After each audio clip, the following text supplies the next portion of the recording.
اللہ الرحمن الرحیم۔ ہم نے ماخذ شریعت کی جو بحث شروع کی تھی اور اس میں قرآن سنت یہ ہم پیچھے پڑ چکے ہیں۔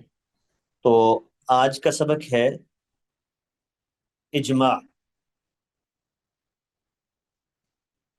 تو اجماع جو ہے یہ اجمع یجمع، اس کے دو معنی جو ہے وہ استعمال ہوتے ہیں۔ ایک تو یہ کہ اکٹھا ہو جانا، اتفاق کرنا، جیسے قرآن مجید میں ہے فَأَجْمِعُوا أَمْرَكُمْ وَشُرَكَاءَكُمْ، تم سارے جو ہے وہ اجمعوا، جمع کر لو، اکٹھا کر لو اپنے معاملے میں۔ تو ایک تو یہ ہوتا ہے اتفاق کرنا، اور ظاہری بات ہے کہ اتفاق جو ہے پھر وہ ایک سے زائد لوگ ہوں گے نا جو اکٹھے ہوں گے۔ اب ایک ہی شخص ہو تو وہ یہ کہے کہ میں نے اتفاق کر لیا ہے تو کس کے ساتھ؟ ٹھیک ہے، تو یعنی اس معنی میں اگر دیکھیں گے تو یہ بات نظر آئے گی کہ اس میں ایک سے زیادہ لوگ ہونا ضروری ہے۔ اللہ اکبر۔ اور دوسرا معنی وہ ہے پختہ ارادہ کرنا۔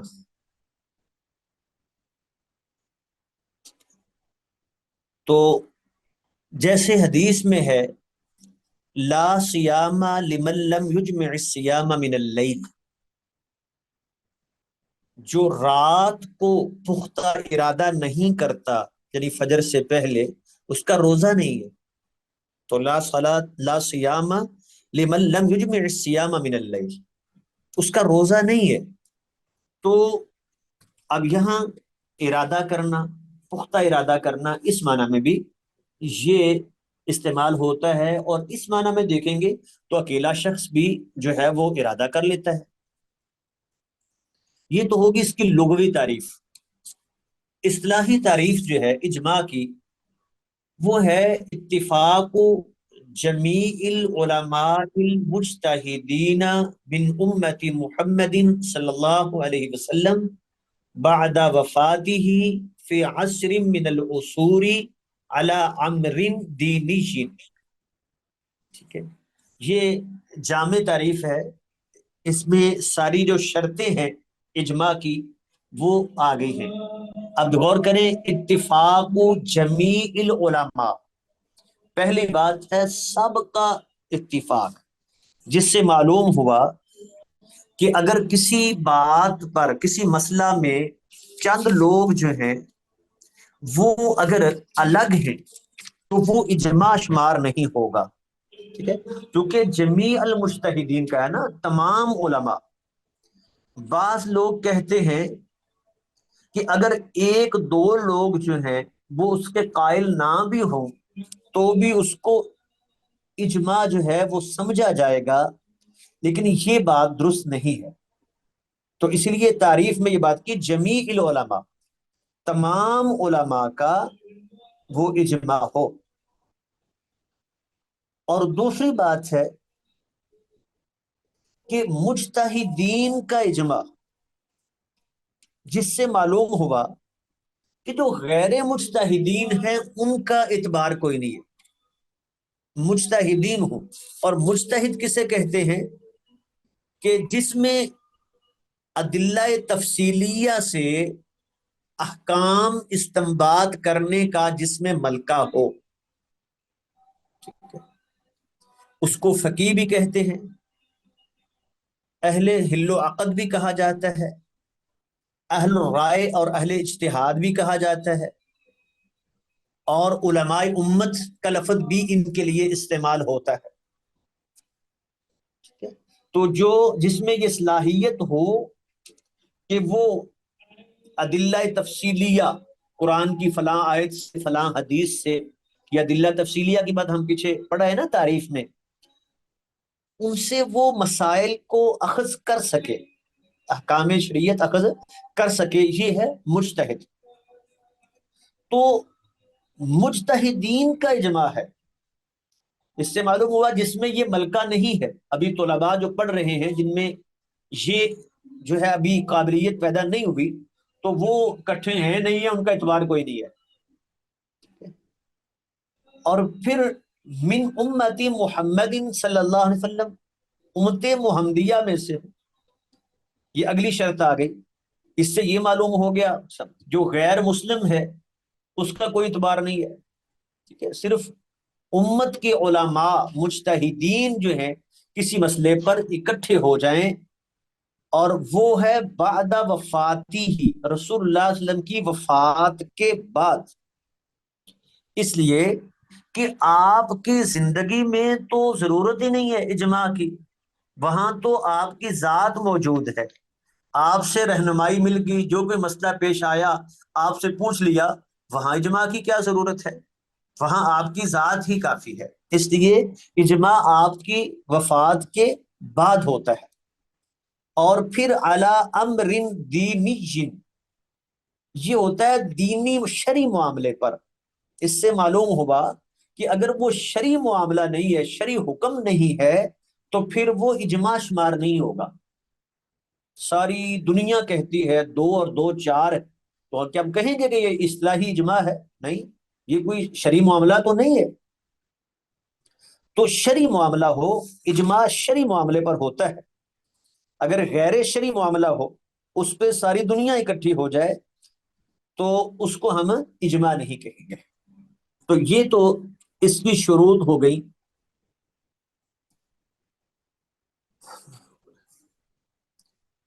تو اب اس کی مثالیں اجماع کی، کہ اجماع واقعہ ہی ہوا ہے، تو خاص طور پہ صحابہ اکرام رضوان علیہم اجمعین کے دور میں جو اجماع بہت ساری مسائل پر ہوا ہے، جیسے ایک یہ اجماع کی مثال دی جاتی ہے، جیسے ابن حزم رحمۃ اللہ علیہ نے یہ مثالیں دی ہیں، کہ جو طلاق رجی والی عورت ہے نا، جس کو طلاق رجی ملی ہو، تو اس کو دوران عدت رہائش بھی دی جائے گی اور خرچ بھی دیا جائے گا، ٹھیک ہے، وہ خامند کے ذمے ہے۔ اسی طرح اس بات پر اجماع کہ اگر کسی شخص نے اعتکاف کی حالت میں بیوی سے قربت کر لی تو اس کا اعتکاف جو ہے وہ ٹوٹ جائے گا، یہ اس بات پر علماء کا اجماع ہے۔ اور اسی طرح اگر کوئی شخص گناہ کبیرہ کا مرتکب ہے یا صغیرہ پر جو ہے اصرار کرتا ہے، تو اس بنا پر ایسے شخص کی شہادت قبول نہیں کی جائے گی، گواہی قبول نہیں کی جائے گی، اجماع ہے اس بات پر۔ اسی طرح اگر ماں موجود ہے تو دادی نانی وارث نہیں ہوں گی، اس بات پر اجماع موجود ہے۔ اسی طرح کہ وارث جو ہے اس کے لیے وصیت نہیں ہو سکتی، لا وصیت لوارث، اب اس کے مفہوم پہ امت کا اجماع ہے کہ جو شخص وارث بن رہا ہے اس کے لیے وصیت نہیں ہے۔ اسی طرح جس شخص نے قتل خطا کیا، غلطی سے قتل ہو گیا، تو اس سے دیت تو لی جائے گی، قصاص نہیں لیا جائے گا، امت کا اجماع ہے۔ تو اسی طرح مثال کے طور پہ عورت جو ہے وہ اپنے خامند کے ساتھ یا محرم کے ساتھ سفر کر سکتی ہے، جو مباح سفر ہے چلی جائے، کوئی حرج نہیں ہے، اس پر اجماع ہے۔ اور محرم آدمی حرم میں جانور ذبح کر سکتا ہے، وہ شکار کرنا منع ہے نا، جانور ذبح خود بھی کرے تو کر سکتا ہے۔ اور قرآن مجید میں سجدہ تلاوت 15 سے زائد نہیں ہے، وہ اختلاف اس سے کم میں ہے کون سا نہیں ہے، اس سے زائد نہیں ہے، اس بات پر اجماع ہو گیا۔ اسی طرح ایام حیض میں عورت نے جو روزے چھوڑے ہیں ان کی قضائی دے گی، اس پر اجماع ہے۔ اور اسی طرح اس بات پر اجماع کہ ایک شخص جو ہے وہ بلا عذر، میں روزے نہیں رکھتا میری طرف سے تو رکھ لے، تو یہ فرض عین ہے، یہ کسی اور کی طرف سے ادا نہیں ہوتا۔ ہاں وہ فوت ہو گیا، اس کے ذمے روزے تھے، پھر وہ سامع عنہ ولیہ کی بات جو ہے وہ اور ہے، لیکن ویسے اچھا بھلا موجود ہے اور اس کی جگہ پر دوسرا روزہ رکھ لے، چلو تمہارے حصے کے میں رکھ لیتا ہوں، تو یہ درست نہیں ہے۔ اس مفہوم پر امت کا اجماع ہے۔ جی، یہ اجماع کی تعریف اور اس کی مثالیں ہم دیکھ چکے ہیں۔ آگے ہے اجماع کی اقسام۔ تو اجماع کی دو قسمیں ہیں، ایک کہتے ہیں اجماع صریح اور دوسرا ہوتا ہے اجماع سکوتی۔ اجماع صریح کا مطلب یہ ہے کہ جس مسئلہ سے متعلق اجماع ہو رہا ہے وہ تمام مجتہدین اس وقت کے وہ صراحت کریں کہ ہم بھی اس کے قائل ہیں یا ہمارے نزدیک بھی یہی شکل ہے، وہ قول ہو یا فعل ہو۔ تو اب یہ قسم جو ہے نا اجماع کی، یہ حجت ہے، قطعی دلیل ہے، اس کی مخالفت کسی صورت میں جائز نہیں، اس بات میں تو کسی کا کوئی اختلاف نہیں ہے۔ اجماع صریح واضح، جس میں تمام امت کے مجتہدین جو اس وقت موجود ہیں وہ صراحتاً قول کے ساتھ، تحریر کے ساتھ وہ باقاعدہ اس کی تائید کریں، ٹھیک ہے۔ تو یہ قسم تو اختلافی نہیں ہے، یہ تو سب کے ہاں وہ حجت ہے جو اجماع کے قائل ہیں۔ دوسری قسم ہوتی ہے اجماع سکوتی، کہا جاتا ہے اس کو، کہ کچھ مجتہدین ایک مسئلہ جو ہے وہ اس پر انہوں نے اتفاق کر لیا، وہ مسئلہ مشہور ہو گیا، وہ امت کے علماء تک پہنچا اور علماء نے اس پر کوئی مخالفت نہیں کی،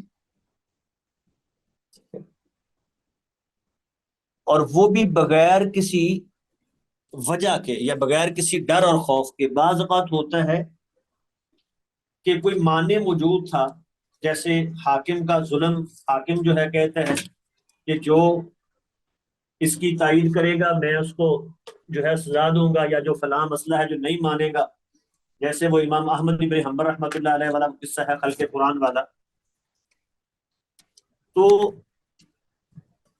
ایک تو یہ شکل ہے کہ وہاں کوئی معنی موجود ہو تو بغیر کسی معنی کے وہ معاملہ معروف ہوا، مجتہدین تک پہنچا اور مجتہدین نے اس پر خاموشی اختیار کی، تو یہ جو قسم ہے، اب یہ اجماع ہے یا نہیں اور یہ دلیل ہے یا نہیں، اس بارے میں تین قول ہیں علماء کے۔ ایک قول یہ ہے کہ یہ کوئی دلیل نہیں ہے، اجماع سکوتی کوئی دلیل نہیں ہے، کیونکہ کسی کا خاموش رہنا جو ہے نا یہ اس بات کی دلیل نہیں ہے کہ وہ اس موقف کا قائل ہے۔ وہ اسی لیے قواعد فقہیہ آپ لوگ پڑھ رہے ہیں، وہاں ایک ضابطہ اور قاعدہ آپ پڑھیں گے کہ لا ينسب الی ساکت قول، خاموش کی طرف قول منسوب نہیں کیا جائے گا کہ یہ بھی اسی کا قائل ہے چونکہ یہ خاموش رہا ہے۔ تو جب انہوں نے جو ہے وہ اپنی تصدیق نہیں کی تو ہم ان کی طرف قول کو منسوب کیسے کر سکتے ہیں؟ لہٰذا یہ کوئی دلیل نہیں ہے۔ یہ موقف ہے جی بعض شافعیہ اور مالکیہ کا۔ دوسرا قول ہے جو احناف کے ہاں معروف ہے اور حنابلہ بھی اسی کے قائل ہیں، وہ کہتے ہیں کہ اجماع سکوتی بھی حجت ہے اور یہ دلیل ہونے میں اجماع صریح ہی کی طرح ہے، جیسے وہ دلیل قطعی ہے، گویا کہ یہ بھی دلیل قطعی ہے جس کی مخالفت ممکن نہیں ہے، جائز نہیں ہے۔ فرق صرف یہ ہے کہ یہ قوت میں اس سے کم درجے کا ہے بس۔ اور تیسرا قول یہ ہے کہ اس کو باقاعدہ اجماع نہ کہا جائے، ہاں وہ دلیل ظنی ایک کہہ لیں، جیسے خبر واحد دلیل ظنی ہے، ایسے اسی درجے کی جو ہے وہ دلیل ظنی مان کر اس کو حجت مانا جائے، لیکن اس کو اجماع قرار نہ دیا جائے۔ تو یہی بات مناسب محسوس ہوتی ہے کہ جب تک امت کا اتفاق نہیں ہے تو اس کو اجماع قرار دینا کہ جس کی مخالفت جائز نہیں ہے، کوئی اس کے مخالف قول کر نہیں سکتا، یہ قرار دینا درست نہیں ہے۔ کیونکہ بعض اوقات جو انسان کی خاموشی ہوتی ہے نا مجتہدین کی، پہلے یہ کہ کیا ان تک واقع ہی یہ مسئلہ پہنچا، ٹھیک ہے، اور پھر جو ہے کوئی معنی نہیں تھا حاکم کی کسی جو ہے وہ سزا کا، اسے ڈر نہیں تھا، یا اس نے اس مسئلے میں تحقیق کی، ممکن ہے اس مجتہد نے اس مسئلے میں تحقیق ہی نہ کی ہو، وہ اس لیے خاموش رہا کہ چلو میری تحقیق نہیں ہے، جن کی تحقیق ہے انہوں نے بات کر دی، بس ٹھیک ہے، وہ خاموش رہا۔ تو اس لیے محض اس کی خاموشی کو جو ہے وہ یہ سمجھنا کہ وہ بھی اس موقف کا قائل ہے اور اس پر اجماع کا دعویٰ کر دینا، یہ درست نہیں ہے۔ تو اجماع صریح جو ہے نا، وہ قولی ہو یا فعلی ہو، وہ تو حجت ہے، دلیل قطعی ہے، جس کی مخالفت جائز نہیں ہے۔ البتہ اجماع سکوتی جو ہے یہ حجت نہیں ہے، کیونکہ یہ اس طرح اجماع ہے ہی نہیں۔ دوسرا مسئلہ یہ ہے کہ کیا اگر ہمارے اسلاف کے مجتہدین کے کسی مسئلہ میں دو قول ہیں تو ان کے بعد کیا تیسرا قول ہو سکتا ہے؟ یعنی پہلے جو ہے وہ دو قول چلتے آ رہے تھے اور آج کوئی اس میں تیسرا قول اختیار کیا جائے تو کیا یہ جائز ہے یا نہیں؟ تو اس بارے میں بھی تین ہی قول ہیں۔ پہلا قول یہ ہے کہ اگر پہلے سلف میں دو قول چلتے آ رہے ہیں کسی مسئلہ سے متعلق، تو گویا کہ وہ اس پر اجماع ہو چکا کہ اس میں یہ دو قول ہیں، تو تیسرا قول لانا وہ اجماع کی مخالفت ہے، یہ درست نہیں۔ ایک قول یہ ہے، بعض لوگ اس کے قائل ہیں، اور دوسرا قول ہے کہ نہیں، جب اس میں دو قول موجود ہیں تو یہ اس بات کی دلیل ہے کہ اس نہیں ہے، تو اب اگر اس میں بعد والے علماء مجتہدین کے سامنے کوئی اور پہلو آتا ہے، وہ اس میں تیسرا قول اختیار کرتے ہیں، تو یہ منع نہیں ہے، ہو سکتا ہے۔ اور اس مسئلہ میں تیسرا قول یہ ہے کہ پہلے جو اقوال موجود ہیں، دو ہیں، تین ہیں، چار ہیں، ان میں اگر کوئی ایک قدر مشترک ہے جس پر سب کا اجماع ہے تو اس کی مخالفت تو جائز نہیں، ہاں اس کے علاوہ جو ہے وہ قول ہو سکتا ہے۔ اگر قدر مشترک جو ہے جو پہلے موجود ہے تو اس کی مخالفت نہیں کی جا سکتی۔ مثال کے طور پہ وراثت میں دادا کا حصہ جو ہے وہ سگے بھائیوں کی موجودگی میں یا باپ کی موجودگی میں، یہ اختلاف ہے مسئلے میں، لیکن اس پہلو میں اس میں اتنی قدر مشترک ہے کہ دادا جو ہے وہ بھائیوں کے لیے رکاوٹ ہے۔ اگر دادا ہوگا تو وہ بھائیوں کے لیے رکاوٹ بنے گا، ان کے لیے جو ہے وہ محرومی کا سبب بن جائے گا، تو گویا کہ یہ اتنی بات جو ہے اس کی مخالفت جائز نہیں ہے۔ اسی طرح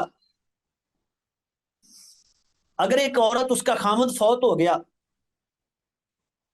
اور وہ عورت حاملہ ہے، تو اس کی عدت کیا ہے؟ اس میں ایک قول تو یہ ہے کہ وضع حمل ہے، اور دوسرا قول یہ ہے کہ وضع حمل یا دوسری ہے وہ خامد کے فوت ہونے کی عدت، متوفی عنہا زوجہا 4 ماہ 10 دن، ان میں سے جو ابعد ہوگی وہ جو ہے عورت عدت گزارے گی۔ ایک قول یہ ہے، مثال کے طور پہ 8واں مہینہ چل رہا تھا، خامد فوت ہو گیا، تو اگلے 1 مہینے بعد بچہ پیدا ہو گیا، اگر وضع عمل کہتے ہیں تو پھر مہینے بعد یہ ابھی اس کی عدت ختم ہوگی، آگے شادی کر سکتی۔ اور اگر ابعد کہتے ہیں تو اس کو 1 مہینہ ہوا ہے، ابھی مزید 3 ماہ 10 دن جو ہے اور اس نے عدت گزارنی ہے۔ ایک یہ موقف ہے کہ جو دور والی عدت ہے دونوں میں سے، اگر وہ پہلا مہینہ چل رہا تھا تو گویا کہ اس کی عدت 9 ماہ بنے گی، اور اگر وہ آخری ایام چل رہے تھے ولادت کے، خامد فوت ہو گیا، تو پھر 4 ماہ 10 دن والی عدت دور والی بنے گی، پھر وہ لے لے گی۔ تو جو دونوں میں سے ابعد ہوگی اسے اختیار کرے گی۔ تو اب اس میں دیکھیں دونوں اقوال میں قدر مشترک کیا ہے کہ وضع حمل سے پہلے مہینوں کا اعتبار نہیں ہے، یعنی یہ کسی نے نہیں کہا کہ بس اس کے 4 ماہ 10 دن ہو جائیں چاہے حمل موجود ہے اس کی عدت مکمل ہو گئی، یہ کسی نے نہیں کہا۔ وضع حمل کے بعد اسی وضع حمل کو قرار دیا جائے یا اس کے بعد اگر وہ آ رہی ہے دوسری 4 ماہ والی تو اس کو لیا جائے، یہ اختلاف ہے۔ وضع حمل سے پہلے اس کی عدت مکمل نہیں ہوگی، یہ قدر مشترک ہے، تو اس کے خلاف کوئی اور قول نہیں ہو سکتا۔ تو یہ ہے تیسرا قول کہ اگر پہلے اقوال میں ایک قدر مشترک موجود ہے تو اس کے خلاف قول نہیں ہو سکتا، اور اگر قدر مشترک موجود ہے تو پھر قول ہو سکتا ہے، پھر حرج نہیں ہے۔ تو یہ دونوں اقوال کا درمیانی قول ہے کہ جو ایک طرح کہتا ہے کہ سلف کے اقوال کی کلی مخالفت بھی نہیں ہو سکتی، لیکن بالکل دروازہ بند بھی نہیں ہے کہ بس تیسرا قول ہو ہی نہیں سکتا، ہو سکتا ہے لیکن ان میں جو قدر مشترک ہے اس کے خلاف نہیں ہوگا۔ اب اس کے بعد تیسرا پہلو ہے اجماع جو ہے اس کی سند کیا ہوگی، اجماع کس چیز پر ہوگا۔ تو یہ بات ضروری ہے کہ اجماع جو ہے وہ اس کی دلیل کتاب و سنت میں ہی صحیح ہوتی ہے، یعنی اس کے مفہوم پر گویا کہ ایک سے زیادہ امکان موجود ہوتے ہیں، پھر اتفاق ہو جاتا ہے، امت کا اجماع ہو جاتا ہے کہ اس سے مراد یہ ہے، اس سے ہٹ نہیں سکتے۔ یعنی گویا کہ اجماع کوئی نئی چیز نہیں ہے، اصل میں تو کتاب و سنت ہی سے وہ چیز ہے، بس اس کے مفہوم پر، اس کے معنی پر جو ہے اجماع ہو گیا کہ یہاں اس سے مراد یہ ہے۔ تو بغیر کسی دلیل کے، کتاب و سنت کی دلیل نہ ہو تو اجماع نہیں ہو سکتا۔ ہاں بعض لوگ کہتے ہیں کہ اس کی دلیل جو ہے اجماع اور اجتہاد اور قیاس بھی ہو سکتا ہے، اور اسی لیے امام ابن تیمیہ رحمۃ اللہ علیہ فرماتے ہیں کہ کوئی ایسا مسئلہ نہیں ہے جس پر امت کا اجماع ہو اور وہ نص سے، کتاب اللہ سے یا سنت رسول اللہ سے ثابت نہ ہو۔ جیسے ہم نے پیچھے جتنے مسائل ذکر کیے، ٹھیک ہے، تو ان میں وہ پیچھے نص تو موجود تھی، ہاں البتہ بعض لوگ ایسے مسائل ذکر کرتے ہیں، مثال کے طور پہ کہتے ہیں جی مزاربت، اب اس کا جواز ہے تو یہ جی نص میں ہمیں نہیں ملتی، کیوں نہیں ملتی؟ رسول اللہ کے دور میں یہ مزاربت عام طور پہ جو ہے وہ لوگ کاروبار کرتے ہی اس طرح تھے، ٹھیک ہے۔ وہ الگ بات ہے کہ یہ جو موجودہ جو ہمارے اسلامی بینکنگ کے نام سے جو مزاربت کی جا رہی ہے وہ یہ نہیں تھی، ورنہ خود رسول اللہ صلی اللہ علیہ وسلم نے حضرت خدیجہ کا مال جو لے کے گئے ہیں تو وہ مزاربت پر ہی تو لے کے گئے ہیں۔ اس کے بعد چوتھا پہلو ہے کہ کیا واقعی اجماع حجت ہے، دلیل ہے؟ تو جی اجماع جو ہے وہ حجت ہے، دلیل قطعی ہے جس کی مخالفت نہیں کی جا سکتی، اور اس کے دلائل جو ہیں وہ قرآن سے بھی ہیں، حدیث رسول سے بھی ہیں۔ قرآن مجید میں اللہ فرماتے ہیں وَمَن يُشَاقِقِ الرَّسُولَ مِن بَعْدِ مَا تَبَيَّنَ لَهُ الْهُدَىٰ وَيَتَّبِعْ غَيْرَ سَبِيلِ الْمُؤْمِنِينَ، یہ جو بات ہے نا وَيَتَّبِعْ غَيْرَ سَبِيلِ الْمُؤْمِنِينَ، کہ جو رسول کی مخالفت کرے ہدایت کے واضح ہونے کے بعد، اور مومنوں کے رستے کو چھوڑ کے کسی اور رستے کی پیروی کرتا ہے، ٹھیک ہے، نُوَلِّهِ مَا تَوَلَّى، جس طرف وہ جاتا ہے ہم اسے پھیر دیتے ہیں، وَنُصْلِهِ جہنم، اس کو جہنم میں داخل کریں گے۔ یہ جو ہے نا کہ یتبع غیر سبیل المؤمنین، اس کا مفہوم علماء نے بیان کیا، سے مراد اجماع ہے کہ امت کا جس بات پر اکٹھ ہے یہ اس کے الٹ چلتا ہے، تو نُوَلِّهِ مَا تَوَلَّى وَنُصْلِهِ جہنم۔ اسی طرح حدیث میں ہے وہ لا تزال طائفۃ من امتی ظاہرین الحق، میری امت کی جو ہے وہ ایک جماعت ہمیشہ حق پر قائم رہے گی، اور لا تجتمع امتی علی الضلالہ، میری امت کبھی گمراہی پر اکٹھی نہیں ہو سکتی۔ اس طرح کی جو روایات ہیں وہ اس بات کی دلیل ہے کہ جب امت کا اجماع ہو گیا تو یہ پکی بات ہے کہ اب اس کے یہی مفہوم شریعت کا مقصود ہے، اب اس کے خلاف نہیں جا سکتا۔ اب اگلا پانچواں یہ پہلو ہے کہ کیا صحابہ کے بعد اجماع ہو سکتا ہے؟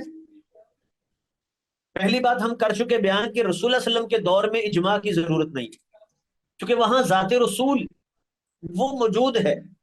کہیں اختلاف ہوتا تو جو کے مجتہدین کو بلا کے ان سے مشورے کی ضرورت نہیں تھی، کہ ذات رسول موجود ہے، جس کو مسئلہ پیش آتا، جس کو کوئی جو ہے مفہوم بات نہ سمجھ آتی، کسی بات کو سمجھنے میں ذہن میں اشکال آتا، وہ اللہ کے نبی کے پاس آ جاتا، اپنا اشکال دور کر لیتا، بس اس کے لیے وہی بات قطعی ہے، اس نے اللہ کے نبی سے وہ سمجھ لی ہے بات، بس۔